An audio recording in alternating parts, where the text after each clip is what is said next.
वो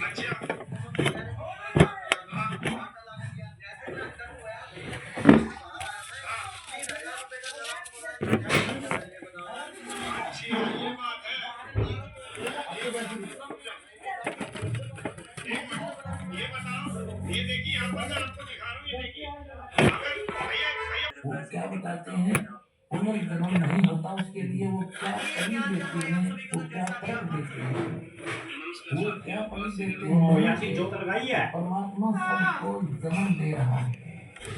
पहला वो क्या मानते हैं कि सबसे पहले बाबा आदम को उत्पन्न किया और उसी की हड्डी निकाल कर उसकी पत्नी हवा बनाई।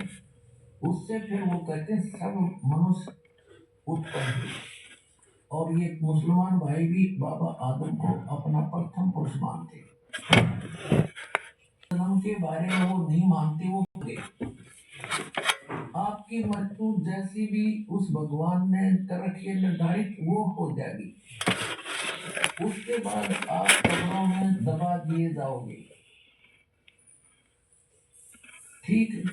और जब कयामत आएगी, यानी कयामत माने महाप्रलय होगी, पृथ्वी भी नहीं रहेगी, सारा कुछ नाश हो जाएगा, आकाश भी नहीं रहेगा।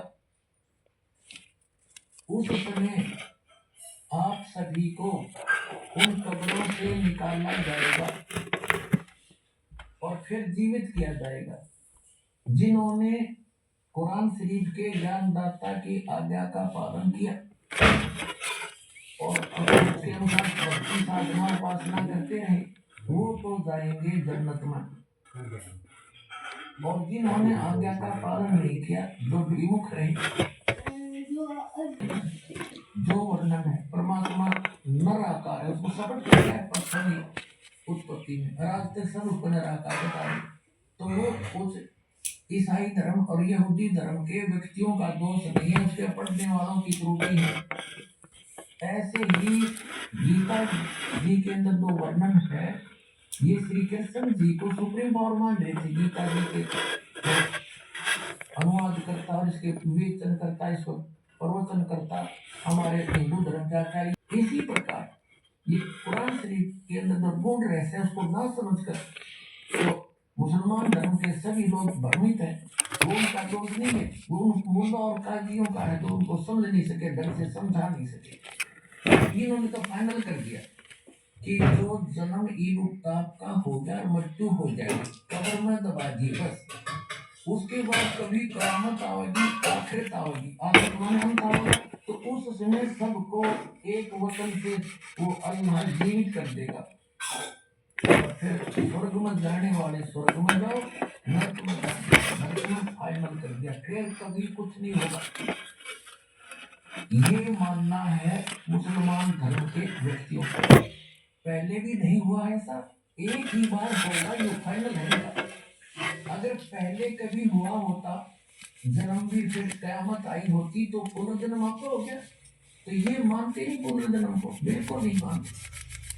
पुण्य आत्माओं उस जन्नत में अरबों वर्ष का उस कब्र में घुसड़े पड़े रहे, अरबों वर्ष के बाद फिर कभी कयामत होगी, जब उसमें निकाले जाएंगे। इस तरह बूढ़ी का जितना पहला भोग लिया, नरक में जाओ चाहे स्वर्ग में, इससे बूढ़ा नरक क्या होगा।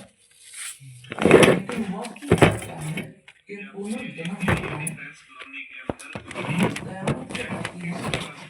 ब्रह्मा जी का एक दिन जब संपूर्ण होगा, ब्रह्मा जी का एक दिन जब पूरा होगा, तो पूरी पृथ्वी पर प्रलय हो जाएगा।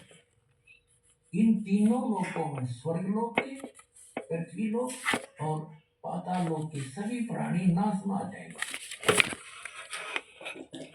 ये प्रलय, उसके बाद फिर जब ये रहेगी कितने समय तक सृष्टि रहती है। ब्रह्मा जी का एक दिन 1000 चतुर्युग का माना जाता है लमसम। एक चतुर्युग में 43,20,000 वर्ष होते हैं। सतयुग, त्रेता, द्वापर कुल मिलाकर चतुर्युग कहलाता है। इसमें 43,20,000 वर्ष होते एक चतुर्युग में। 1000 से गुणा कर दो, 4 अरब 32 करोड़ वर्ष तक तो जन्म मरण होता है, और कुरान शरीफ भी जन्म मरण का प्रत्यक्ष प्रमाण देती है।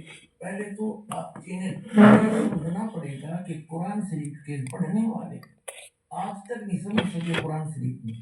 सूरत फुरकानी 25 आयत नंबर 52 से 59, यदि उन्होंने समझा होता तो कुरान शरीफ के ज्ञानदाता को ये अल्लाह अकबर नहीं कहते, क्योंकि वो तो खुद कह रहे हैं अल्लाह अकबर की जानकारी तो कुरान शरीफ का ज्ञानदाता रखता ही नहीं। एक बार आप गुरु करते, ये देखिएगा पवित्र कुरान शरीफ, ये है कुरान शरीफ, ये है वह इल्हामी किताब है, ये है वह इल्हामी किताब है जिसमें कोई संदेह की गुंजाइश नहीं। ये कहते हैं इसमें जो लिखा फाइनल हमारे लिए कुरान शरीफ। और ये है शहनवाज शरीफ, जिसका अर्थ है शहनवाज शरीफ शास्त्रीय अरबी पद्धति पर नागरी लिपि में रूपांतरकार नंद कुमार अवस्थी संस्करण। वही है जो टाइटल पेज पर था, जिस पर था।